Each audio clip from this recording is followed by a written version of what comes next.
Grazie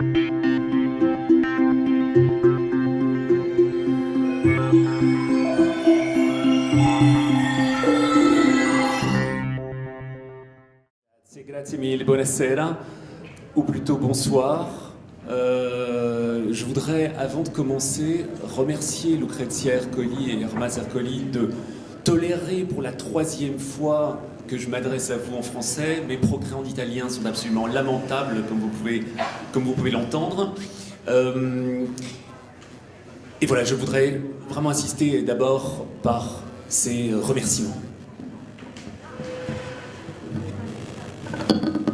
Buonasera a tutti, vorrei cominciare intanto con il ringraziamento a Lucrezia Ercoli e a tutta l'equipe di Pop Sofia, anche perché è la 3ª volta che siete costretti a tollerare i miei interventi. Grazie a tutti.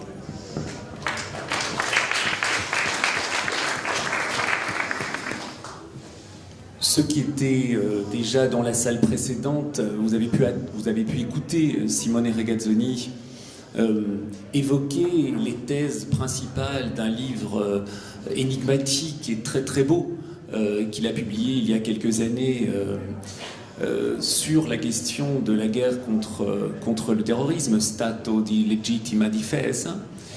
Je voudrais continuer ou approfondir certaines des choses qu'il a dit ou leur donner un écho peut-être un petit peu différent en approfondissant cette question qu'il a déposée devant vous, qui est la question du côté obscur de la démocratie, la question du mal.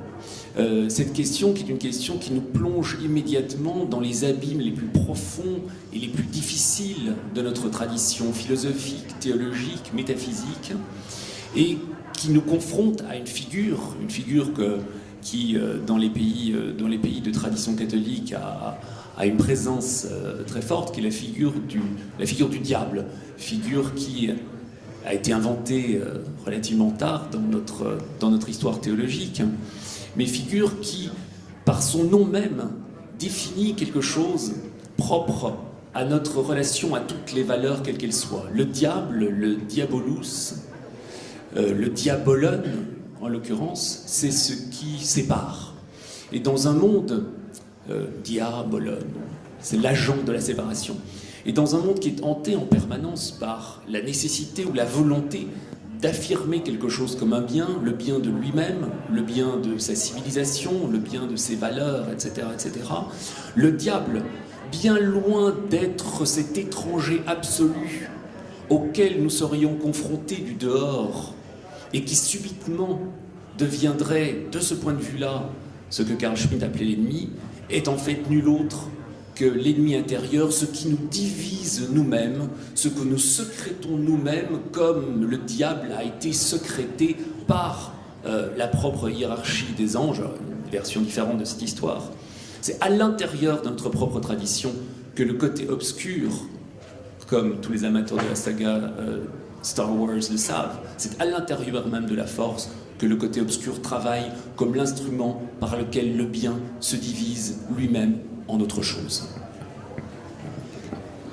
Allora, vorrei continuare il discorso che ha evocato nella sala precedente Simone Regazzoni, quindi la tesi della guerra contro il terrorismo, lo stato di legittima difesa, approfondendolo sotto un altro punto di vista, sotto diversi punti di vista.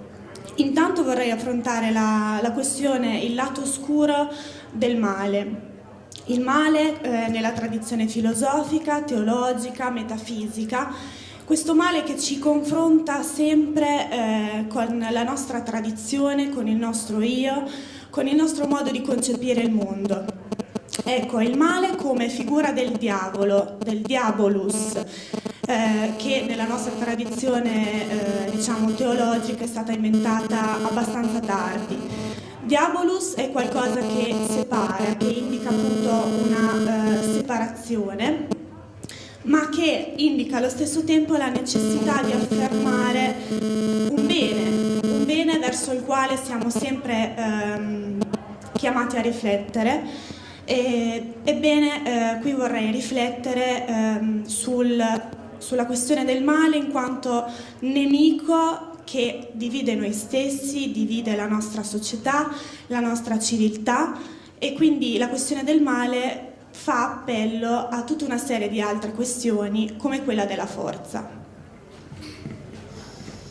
Le hasard, la chance, la malchance veut que je vive entre deux pays, la France et la Belgique, qui ont été touchés ces dernières années, ces cette dernière année et demie, par ce qu'il a été convenu d'appeler des attentats terroristes, des attentats terroristes attachés au terrorisme islamiste, et des attentats qui ont porté immédiatement le nom de kamikaze, qui est le nom dont j'aimerais vous entretenir aujourd'hui, et dont j'aimerais vous entretenir avec cette idée en tête, cette idée du diable comme cette chose qui nous appartient, qui est à l'intérieur de nous-mêmes et qui nous sépare en permanence de nous-mêmes, cette chose par laquelle nous nourrissons d'une certaine manière notre propre effondrement. Ceux qui étaient debout peut-être parmi vous relativement tard cette nuit ont peut-être pu entendre le président de la République française, François Hollande, tenir un discours à la nation française, un discours dans lequel il insistait sur le fait que, une fois de plus, les événements qui se sont produits hier soir à Nice, sur la promenade des Anglais, et dont le bilan s'élève aujourd'hui à 84 morts. Vous avez entendu peut-être dans son discours toute une série de mots, toute une série d'expressions, toute une série de syntagmes que l'on commence à entendre de manière inquiétamment fréquente. La question de cette nation touchée, blessée, les mots de terrorisme à nouveau, les mots d'islam, les mots de nos valeurs ou notre civilisation, la nécessité, disait-il, de repousser encore davantage la question de la fin de l'état d'exception dans lequel vit la France depuis maintenant une grosse année. La nécessité aussi, affirmait-il, de poursuivre l'intervention française ou l'intervention de l'armée française en Syrie, en Libye. L'ensemble de ces expressions, de ces mots que l'on entend de manière de plus en plus quotidienne dans les journaux télévisés, dans les journaux parlés que l'on voit dans la presse, qui sont commentés de manière incessante sur les réseaux sociaux, eh bien, toutes ces expressions-là, tous ces syntagmes-là, sont des syntagmes qui sont des syntagmes diaboliques. Ce sont des syntagmes qui travaillent d'une certaine manière à la séparation.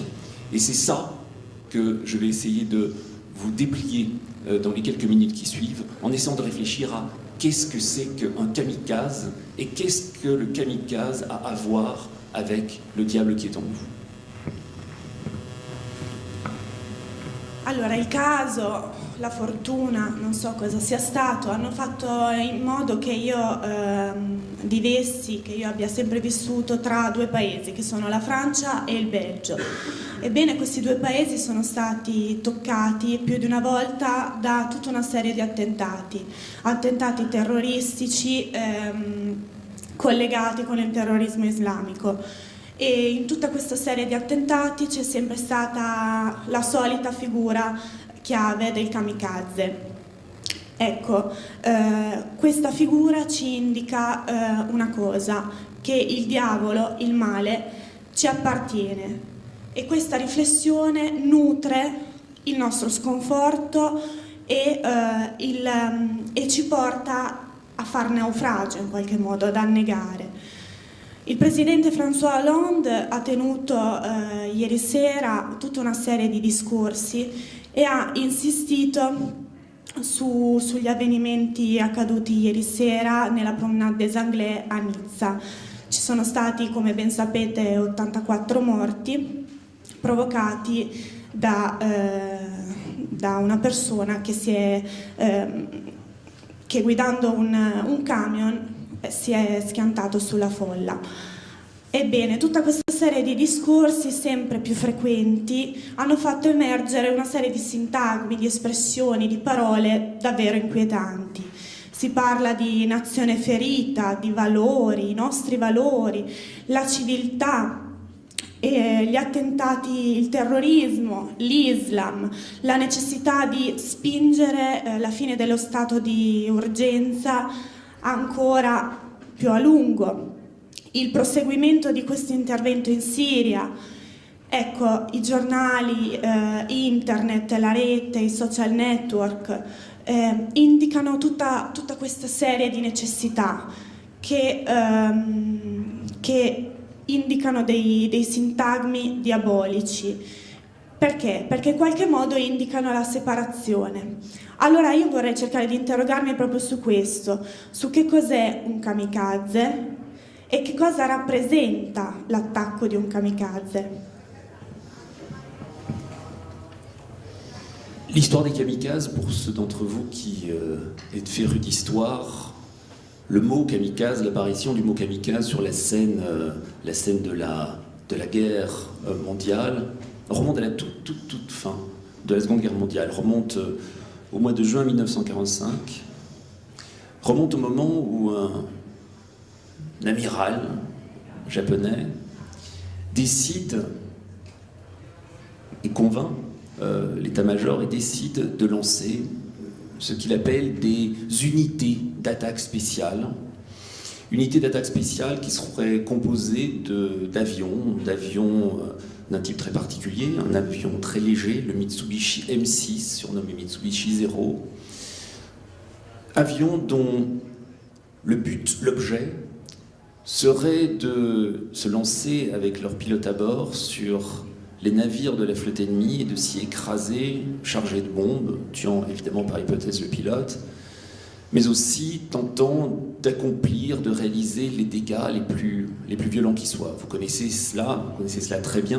Nous avons tous vu les films, nous avons tous entendu les histoires de ces kamikazes, de ceux qui ont été dits kamikazes, nom qui a fini par désigner ces unités d'attaque spéciale, alors même qu'à l'origine, ce n'était pas leur nom, c'était le nom de la première d'entre elles. Chacune de ces unités d'attaque spéciale recevait un nom qui était non pas un nom commun, un nom appelé à désigner une catégorie, mais un nom propre, le nom d'une personne ou d'une personnalité. En l'occurrence, kamikaze ou kamikaze en japonais, c'est un mot qui est constitué de deux, ce que les Japonais appellent kanji, de deux signes qui valent mot. Le premier, kami, qui signifie esprit, qui signifie Dieu. Le second, kaze, qui signifie le vent. Kamikaze, c'est un vent divin particulier, ou plutôt une divinité qui habite un vent particulier, le vent qui souffle sans discontinuer sur la plaine de Ise, au Japon, plaine où se trouve érigé le sanctuaire de la déesse Amaterasu. La déesse Amaterasu, Kami du soleil, la déesse Amaterasu, surnommée Grand Kami impérial du soleil dans la tradition historiographique japonaise, pour souligner le fait que ce Kami particulier, Amaterasu, eh bien l'empereur du Japon en descend en ligne directe. Mais dans ce lien très particulier qui existe entre Amaterasu, la déesse du soleil, et la famille impériale japonaise, et à travers la famille impériale japonaise, la totalité du territoire du Japon, le rôle de kamikaze, c'est de protéger le sanctuaire de Amaterasu, donc de protéger le territoire du Japon, comme kamikaze l'avait déjà fait 2 fois au moment où l'amiral Oshi décide de baptiser sa première unité d'intervention spéciale de ce nom-là. 2 fois. La première fois au XIIIe siècle, pour repousser les bateaux de Kubilai Khan qui décident de venir envahir le Japon. Et bien à ce moment-là, kamikaze intervient au nom des dieux, soulève les flots, chasse les bateaux, protège le territoire du Japon de l'invasion indésirable. Le hasard est une décision que cette première unité d'attaque spéciale porte le nom de cette divinité-là, le souffle divin. Le souffle divin. Et c'est cela, je crois qu'il faut absolument garder à l'esprit lorsque l'on parle de terrorisme, lorsque l'on parle de kamikaze et lorsqu'on parle de religion. C'était d'origine très très particulière, dans un contexte très très particulier. dans lequel un vent chargé de divinité se trouve chargé de protéger un territoire.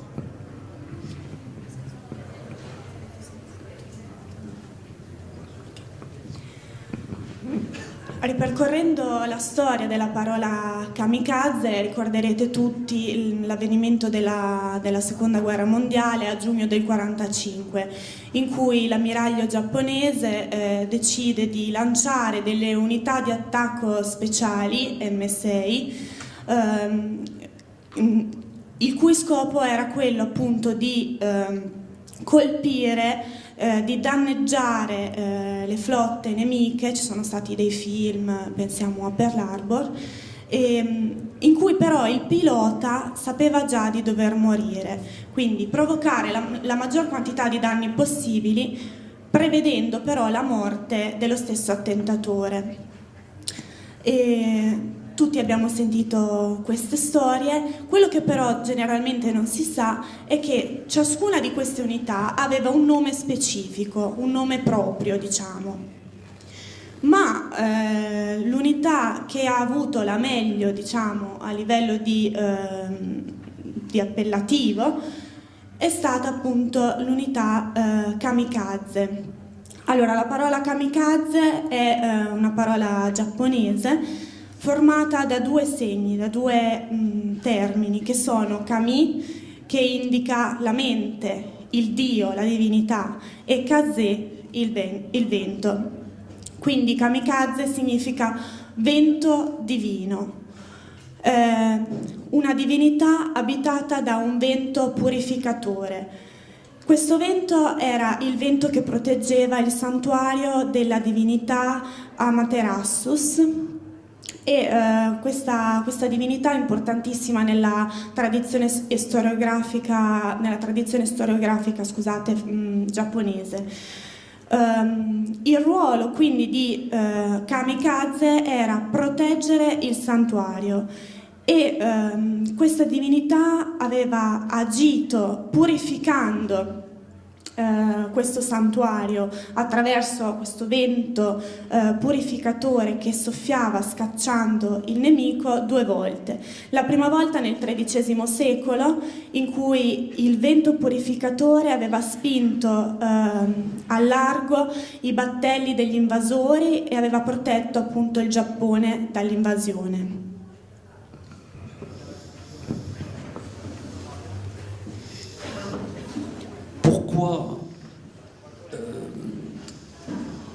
Pourquoi cette première attaque par l'unité d'intervention spéciale kamikaze a-t-elle produit un effet si fort qu'aujourd'hui encore nous continuons à utiliser ce nom finalement très local, ce nom appartenant à une tradition très très particulière, comme le nom désignant tous les types d'attaques dans lesquelles l'attaquant se détruit avec le système qui lui permet à la fois de réaliser son attaque, de se déplacer, un avion, et aussi de provoquer des dégâts, un explosif.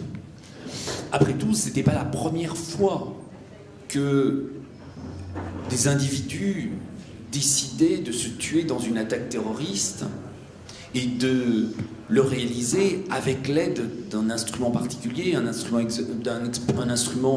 explosif. Pensons par exemple aux activistes russes qui en 1881 tentent et réussissent de détruire, de tuer le tsar Alexandre II lorsqu'un dimanche il rentre de sa tournée d'inspection au manège impérial de Saint-Pétersbourg.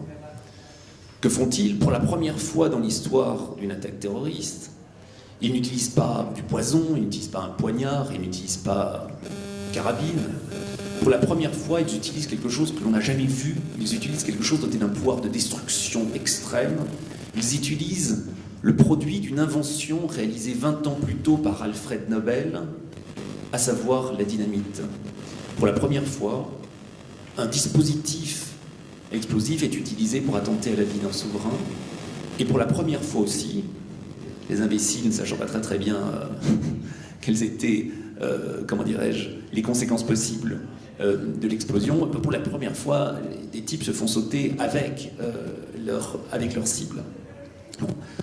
Plus tard, d'autres tentatives sont faites. Durant la guerre de Shanghai en 1932, aussi bien les Japonais que les Chinois, il s'agit d'une guerre sino-japonaise, aussi bien les Japonais que les Chinois vont se faire sauter, soit en courant dans la tranchée adverse avec un sac rempli d'explosifs, soit en se faisant rouler avec aussi les poches remplies d'explosifs sous les chars des troupes ennemies, se font sauter. Et donc les kamikazes en 1945, c'est pas vraiment la première fois. Simplement, c'est la première fois que quelque chose comme une forme de relais médiatique majeur est donné à cette expérience. C'est la première fois que l'expérience du suicide technique, du suicide par un dispositif technique belliqueux, c'est la première fois que cette opération est réalisée à une si vaste échelle, à une échelle aussi désespérée. Car il ne faut pas s'y tromper, lorsque les Japonais décident de passer aux attaques kamikazes, c'est pas du tout parce qu'ils sont sûrs de leur coup, c'est pas du tout en termes stratégiques, c'est pas du tout parce qu'il s'agit d'une mesure de guerre dont ils imaginent qu'à un moment donné, elle pourrait triompher de la flotte ennemie. Ils savent très bien que c'est pas le cas. Ils savent très bien que jamais, jamais, jamais, ils ne parviendront, en lançant des avions, des centaines, des milliers, des dizaines de milliers d'avions avec la fine fleur des pilotes japonais, ce n'est jamais en lançant ces avions contre des bateaux qu'ils parviendront à les détruire. Par contre, ils parviendront peut-être à réaliser autre chose de bien plus important qu'un dégât stratégique, qu'un dégât dans la logique de la guerre, à savoir un effet qui est un effet de paralysie. Un effet qui ne serait plus de leur fait, mais qui serait, d'une certaine manière, une sorte de réaction immunologique, une manière de réagir comme une allergie, si vous voulez, dans le camp adverse, de telle sorte que ce ne serait plus le camp adverse qu'il s'agirait d'attaquer, mais le camp adverse qui finirait par s'attaquer lui-même. Et c'est exactement ce qui s'est passé, ou du moins ce qui a failli se passer en 1945. C'est exactement cet effet-là qui a fait que le mot kamikaze a connu, d'une certaine manière, un succès aussi vaste. Cet effet dont je propose de lui donner un nom particulier, qui est le nom de sidération.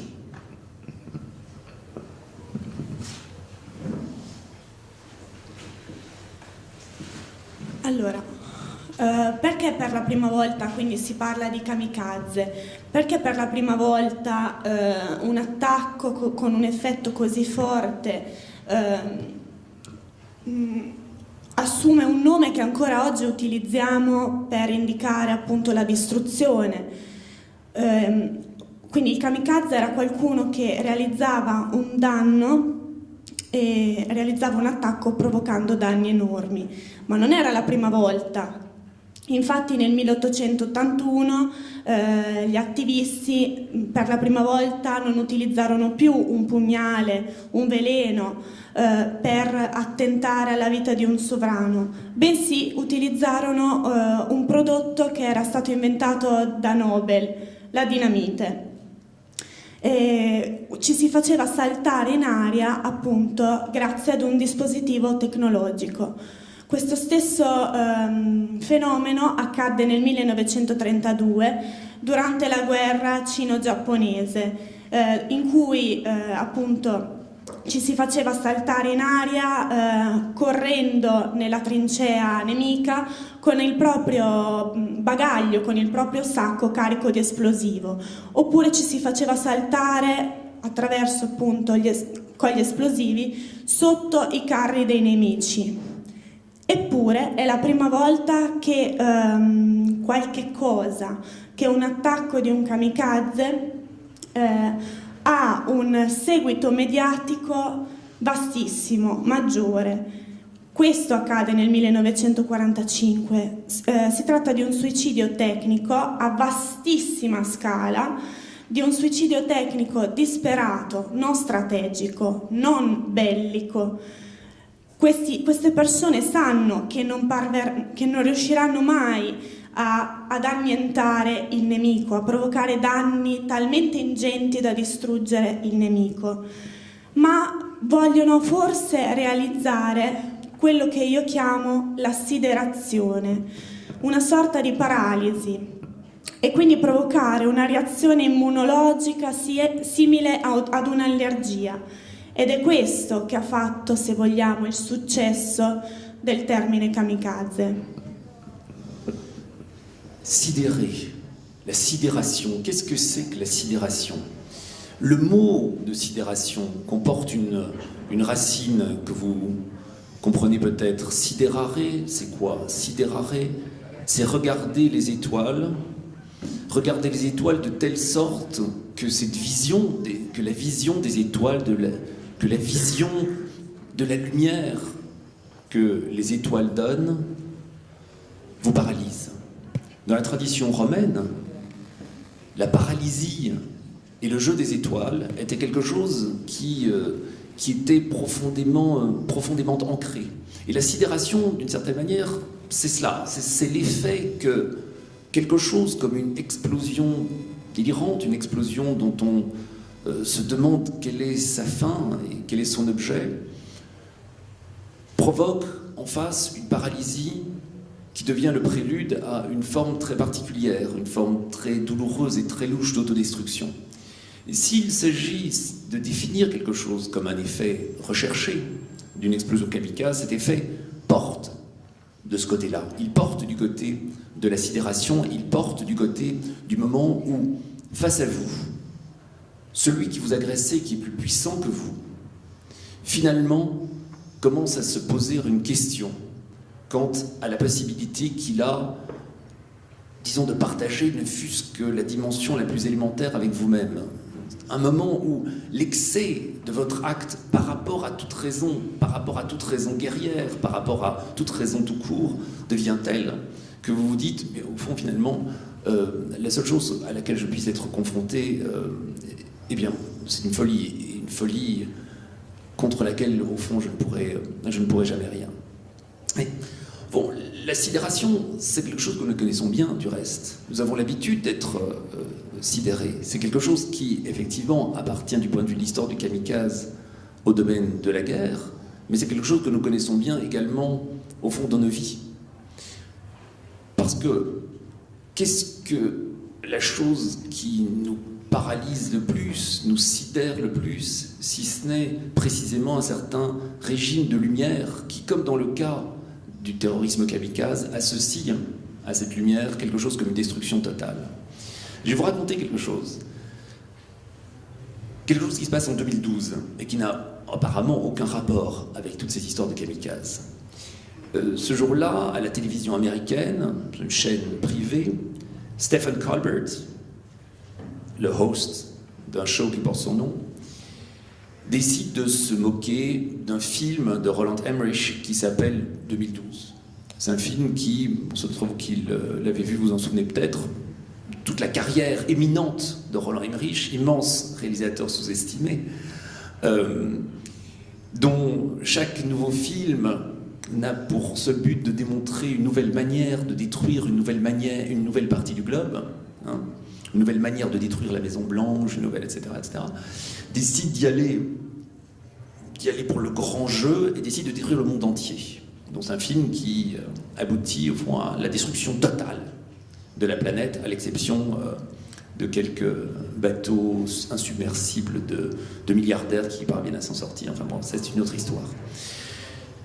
Et face à l'orgie de destruction qui traverse tout le film, Stephen Colbert ricane et dit mais tout ça, au fond, c'est que du destruction porn, du porno de la destruction.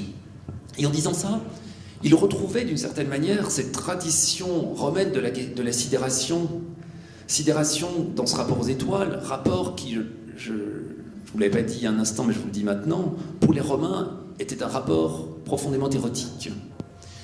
La sidération, c'était la sidération ou la paralysie qui naissait d'une espèce d'analogie possible entre la lumière des étoiles et, par exemple, le phallus dressé ou la chevelure de Méduse, etc., etc., etc. L'opposé de la sidération étant bien évidemment le désir, la manière que l'on a de se détourner des étoiles, désidérare, pour ensuite retrouver quelque chose qui ne soit pas de l'ordre de la paralysie, mais de l'ordre de la circulation. Eh bien, la sidération, c'est le moment où notre rapport à la paralysie devient quelque chose de beaucoup plus qu'un acte de guerre, quelque chose de bien plus important qu'une manœuvre stratégique, mais vient nous cueillir, vient nous toucher au plus profond de ce que l'on pourrait appeler notre capacité libidinale ou notre être libidinal, notre être de désir.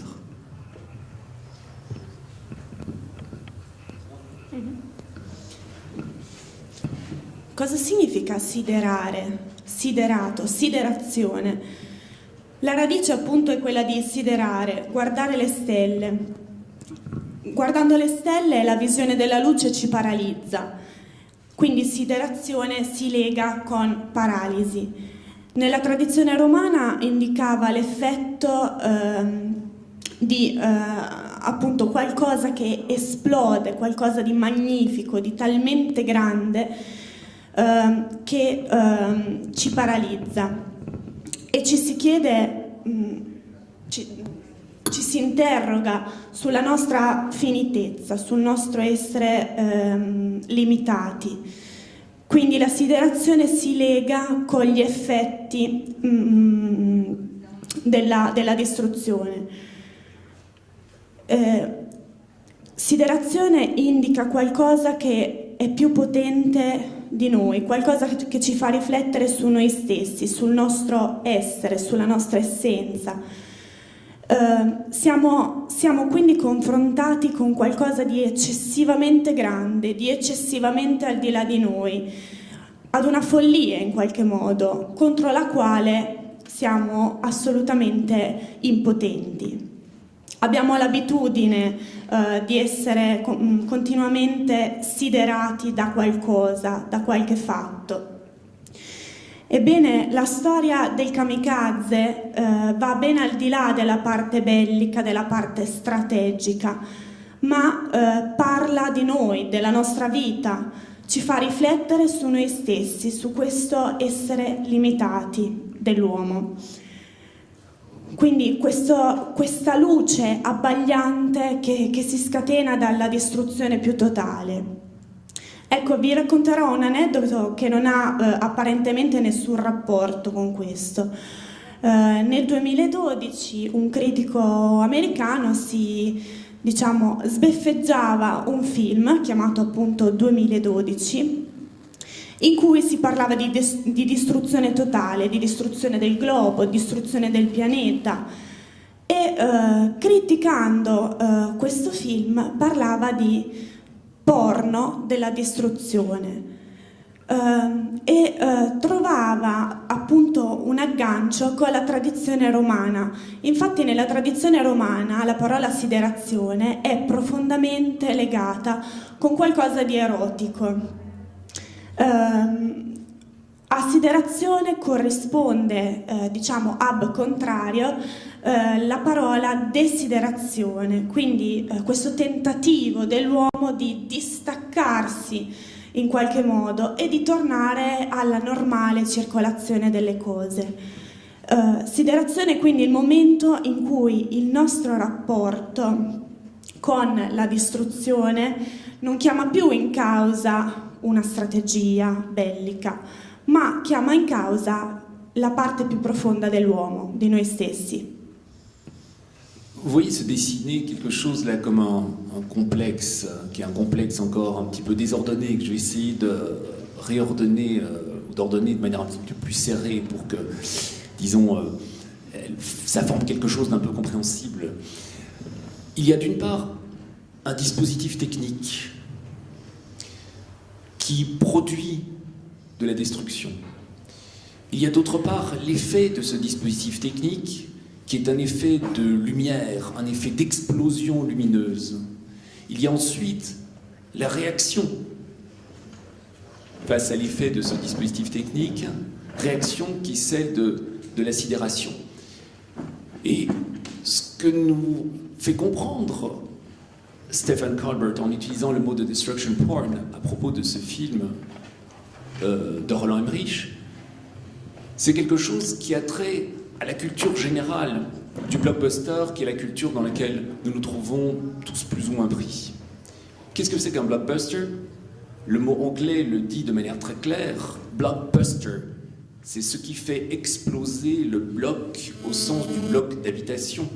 C'est ce qui le fait exploser d'un côté parce que le cinéma du quartier se trouve pris d'assaut par les spectateurs qui veulent absolument voir ce film et battre, si vous voulez, tous les records du box-office local. Mais c'est aussi ce qui fait exploser le quartier au sens littéral du terme, puisque toute l'histoire du blockbuster, depuis les premiers blockbusters américains à la fin des années 1970, est l'histoire de la destruction de bâtiments, de la destruction de buildings. Il n'y a pas de blockbuster sans immeubles qui s'effondrent, sans tremblement de terre, sans effectivement l'ensemble de ces opérations de destruction qui sont précisément ce que le blockbuster veut réaliser, et en le réalisant, produire ce que l'on pourrait appeler une espèce d'OPA dans le monde du visible, une offre publique d'achat hostile, comme on le dirait en bourse, à l'intérieur du domaine du visible, pour, d'une certaine manière, y rafler la mise. Y rafler la mise, c'est-à-dire proposer, dans un moment donné, l'image qui va arrêter toutes les autres images. L'image qui va dire, maintenant, il n'y a plus que moi, et toutes les autres images sont des images que vous n'aurez pas envie de regarder.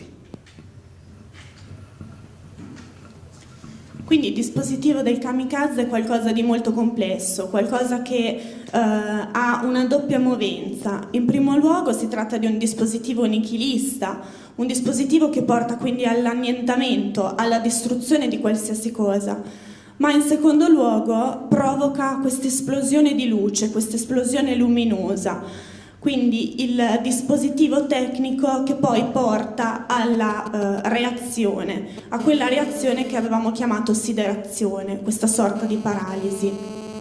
Quindi il film a cui facevo riferimento prima tratta appunto della questione dei blockbuster. Blockbuster è qualcuno che fa esplodere un blocco, fa letteralmente esplodere un quartiere. Fa esplodere un quartiere perché? Non solo perché ha provocato, ha avuto grandissimo successo e quindi gli spettatori si sono affollati a guardare questo film, ma fa esplodere il quartiere in senso proprio letterale, provoca appunto la distruzione di strutture, di immobili, di edifici, terremoti e quant'altro. Quindi lo scopo della distruzione è generare questa sorta di opera grazie alla quale si propone un'immagine, una sola ed unica immagine che annienterà tutte le altre e che in qualche modo dirà: non avete più voglia di guardare nient'altro, guardate solo ed esclusivamente me, l'immagine della distruzione.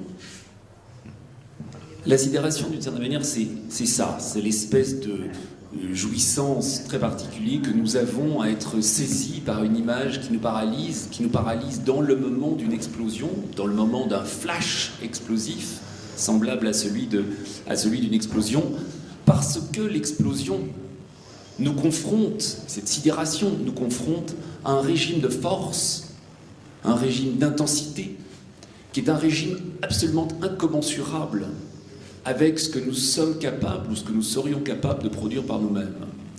La confrontation avec les images d'une explosion comme les images d'explosion kamikaze, l'effet de sidération qu'ils produisent et l'effet que produit ce que Lord Shaftesbury, par exemple, et ses amis anglais au tout début du XVIIIe siècle pouvaient ressentir lorsque, accomplissant leur grand tour, comme tout aristocrate, ou toute personne bien née en Angleterre devait le faire, ce grand tour de l'Europe pour découvrir les beautés architecturales, artistiques et naturelles de l'Europe, grand tour dont une des grandes étapes était évidemment l'Italie, mais grand tour qui passait par la Suisse et qui passait par une traversée des Alpes.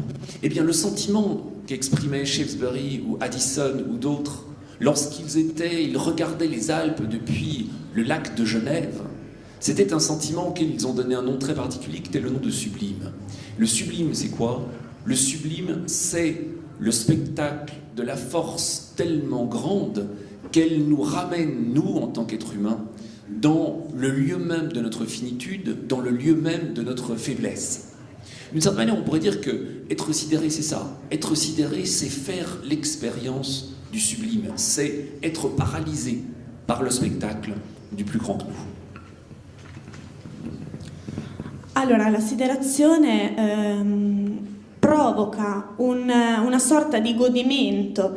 Siamo tutti presi da questa paralisi, catturati da questa paralisi, nel momento appunto in cui avviene un flash, un'esplosione, un flash luminoso. Ebbene, questo regime di intensità è incommensurabile, tanto che provoca l'effetto descritto per esempio da Lord Shaftesbury e dai suoi amici londinesi nel XVII secolo. Siamo appunto in epoca di Grand Tour europei in cui appunto si scoprivano le bellezze dell'Europa. Questo Grand Tour però passava anche per la Svizzera attraverso le Alpi.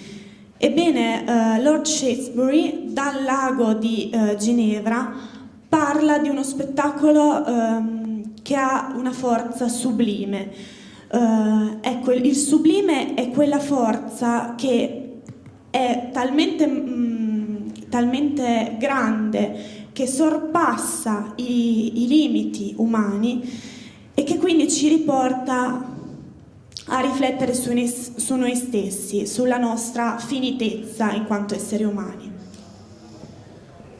Là aussi, le hasard, ou peut-être pas, il n'y a peut-être pas de hasard historique, le hasard fait qu'au moment où Lord Shaftesbury rédige le récit de son grand tour, on est en 1705, à ce moment-là arrive en Angleterre, l'Angleterre qui s'est redressée du Commonwealth de Oliver Cromwell, l'Angleterre qui s'est découvert une profession, disons, de tolérance, ou en tout cas un désir de tolérance tel qu'elle est devenue, au fond, la première démocratie parlementaire d'Europe, eh bien, en Angleterre affluent, à ce moment-là, tous ceux qui, dans le reste de l'Europe, continuent à être pourchassés pour leurs croyances religieuses, à commencer en France, sous le règne de Louis XIV, par les protestants cévenols, les protestants des Cévennes, qui décident de venir s'installer à Londres pour fuir les persécutions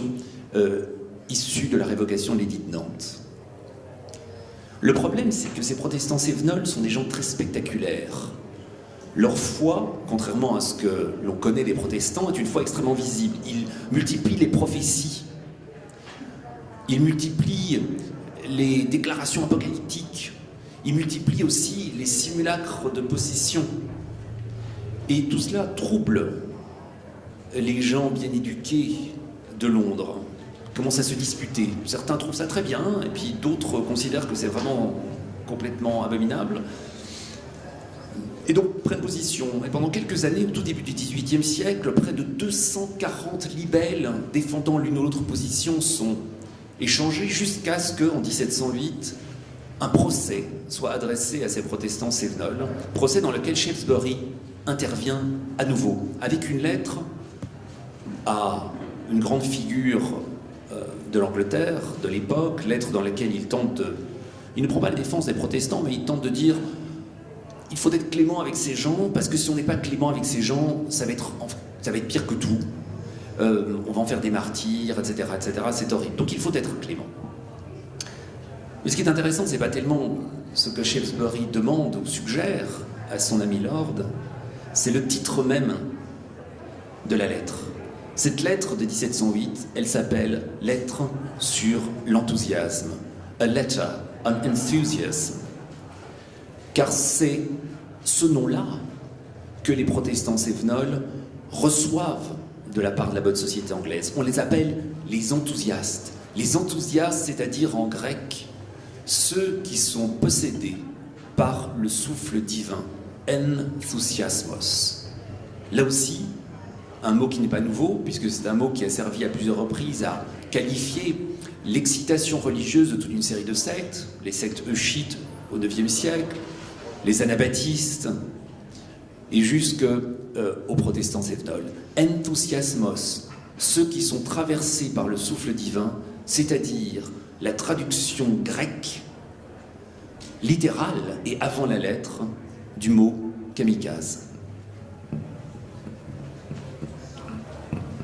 Il caso ha fatto in modo che, sempre in quel periodo, questo Lord Shaftesbury si trovasse confrontato a un'altra situazione, una situazione sociale. Infatti in quel periodo in Inghilterra, che si stava scoprendo tollerante, aveva dato avvio ad una democrazia, alla prima democrazia parlamentare, e quindi aveva subito, diciamo, gli effetti positivi del Commonwealth. In questo contesto arrivano dall'Europa, in particolar modo dalla Francia, tutta una serie di gruppi religiosi che sfuggivano, diciamo, all'intolleranza nei loro paesi. Tra questi gruppi religiosi ricordiamo un gruppo di ugonotti francesi che erano sfuggiti all'editto di Nantes. Questo gruppo era un gruppo particolare perché faceva profezie abbastanza apocalittiche, parlava di persone impossessate. Ecco, e questo spaventava, questo era considerato qualcosa di completamente folle, di completamente abominevole. E vennero scritti diversi libelli in quel periodo e questo gruppo subì diversi processi. Ebbene, Lord Shaftesbury inviò ad una grande figura dell'epoca, del contesto londinese, una lettera che trattava di questo gruppo religioso. In questa lettera si diceva che appunto si doveva essere tolleranti, clementi nei confronti di questa minoranza, ma non è tanto questo quello che mi interessa. La cosa interessante è il titolo, lettera sugli entusiasti, sull'entusiasmo. Ecco, il nome entusiasmo in greco indica l'essere impossessati dal soffio divino. Quindi si tratta di questa eccitazione religiosa che è la traduzione greca letterale della parola kamikaze. Au moment où Shaftesbury découvre le sublime en regardant les montagnes des Alpes qui lui rappellent la présence d'une force divine et le renvoie quant à lui à la finitude d'un être qui sera toujours inférieur à cette puissance divine, à ce moment-là, autre chose se passe qui a trait à la manière dont le divin se donne sous la forme d'une traversée possible de l'être. Ce moment est évidemment un moment qui est absolument capital pour comprendre quoi que ce soit de ce que l'on appelle aujourd'hui kamikaze et pour comprendre quoi que ce soit de ce que l'on considère encore aujourd'hui comme étant, au fond, le spectacle des images qu'ils produisent et de la jouissance, d'une certaine manière, qui est la nôtre à les regarder, à les commenter sur les réseaux sociaux, à, au fond, répondre au pouvoir de fascination, à ce pouvoir de produire et de réaliser une OPA dans le domaine du visible par un régime très particulier qui est le régime de la paralysie médiatique. Et donc, malheureusement j'ai déjà trop parlé, mais ça c'est un défaut que je pourrais jamais vraiment régler, il faut que j'essaye vraiment 2 minutes de vous faire comprendre en quoi il existe un lien entre cela, cette espèce de matrice qui fait que le spectacle kamikaze est le spectacle du sublime, c'est la forme que prend le sublime dans la société contemporaine, et la manière dont ce spectacle est un spectacle qui se retourne contre nous, comme s'il s'agissait d'une forme de côté obscur, comme s'il s'agissait de notre diable intérieur. Pourquoi est-ce qu'effectivement c'est nous, d'une certaine manière, qui finissons par donner raison aux kamikazes? C'est nous qui finissons par leur procurer une victoire qu'ils n'auraient pas autrement les moyens de faire? Eh bien c'est précisément le moment où la paralysie de la sidération aboutit aux déclarations telles que celles formulées par François Hollande. Des déclarations qui sont des déclarations stratifiées, des déclarations qui sont des déclarations mortes, des déclarations qui visent à forclore, à dissimuler, à cacher, qui visent à mettre de côté l'image que l'on a vue, à faire comme si effectivement on ne l'avait pas vue, alors que c'est effectivement la seule chose que l'on réclame de voir. Et ce paradoxe-là, d'une certaine manière, ce paradoxe de la visibilité de l'invisible, ou de l'invisibilisation du visible, pour le dire de manière un petit peu plus bizarre ou un petit peu plus sophistiquée, c'est ce qui est au cœur de la question des images kamikazes. Elles nous disent quelque chose de la manière dont l'ordre des images est structuré et de la manière dont nous nous débrouillons avec l'ordre des images. Quelque chose, malheureusement je ne pourrais pas expliquer en quoi, mais quelque chose dont le dernier mot, le mot ultime, est effectivement le mot d'ordre ou le mot de police. Nous vivons à l'intérieur d'un dispositif d'image qui est un dispositif policier ou un dispositif d'ordre. Et l'irruption soudaine de cette image voulant annuler toutes les autres, l'image de l'attentat kamikaze, est effectivement l'irruption de la révélation possible de cet ordre, révélation que les pouvoirs en place, comme François Hollande, tentent à chaque instant d'annuler.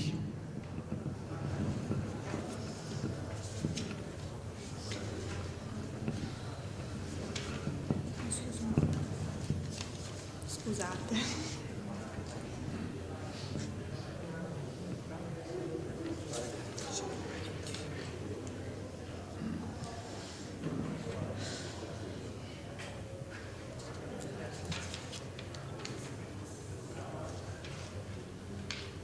Ecco, scusate.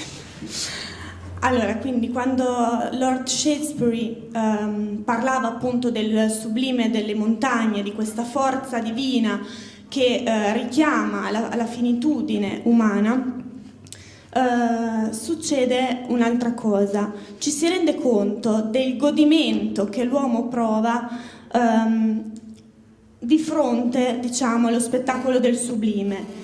Un godimento che può essere in qualche modo certificato, diciamo, in questo guardare, commentare anche sui social network, tramite la televisione, i telegiornali, questa opera dell'invisibile che diventa visibile. Ecco, ho parlato troppo come al solito, ma quello che volevo fare capire era questo legame, questa matrice che c'è tra la parola kamikaze e la forma del sublime, quindi la forma di un lato oscuro. In qualche modo noi diamo ragione al kamikaze, quindi lo facciamo vincere quando questa paralisi si trasforma in altro. Quando questa paralisi si trasforma per esempio nelle parole pronunciate dal presidente François Hollande, parole che sfociano in discorsi sterili, in folklore, e finiscono per dissimulare la realtà, per provocare una paralisi ancora maggiore. Quindi il paradosso del rendere visibile ciò che prima era invisibile ci porta appunto a riflettere sull'ordine dell'immagine che viene saturata, quindi quest'immagine che torna continuamente e continuamente. Ecco, in questo contesto la parola d'ordine direi è police. Police intesa non solo come polizia, come forze dell'ordine, ma come una sorta di controllo, di sorveglianza sulle immagini, di sorveglianza sull'ordine, quindi questo ordine che in qualche modo dissimula la riflessione sulle immagini. Grazie.